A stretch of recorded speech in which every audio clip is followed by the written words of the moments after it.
Lagay ngayon ni King Gutierrez, ikinalungkot na marami.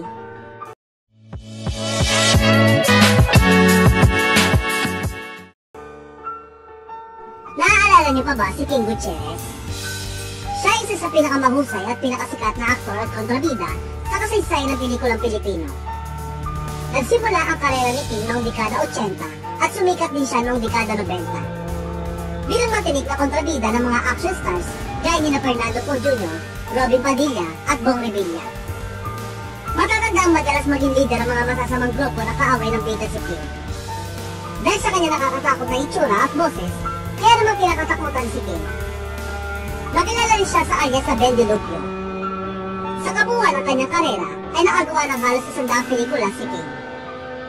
Ilan lamang dito ang Sa Dibdib ng Sierra Madre, Celeste Gang, Boboy Tibayan, Isusumpa Mo ang Araw ng Isilang Ka, Anak ng Supremo, Apo, Kingpin na Maynila, at Lucas Abelardo.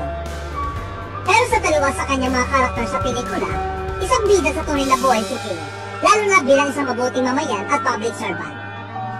Matatanda taong 1999, naging Master Sergeant si King ng Philippine Army Reserve Command si King. Hanggang noong 2013, pinasok niya ang politika na maging konsehal siya ng Bacoor, Cavite. Samantala, marami nga ang naawa at nagalala matapos sila makita ang kalagayan ngayon ni King.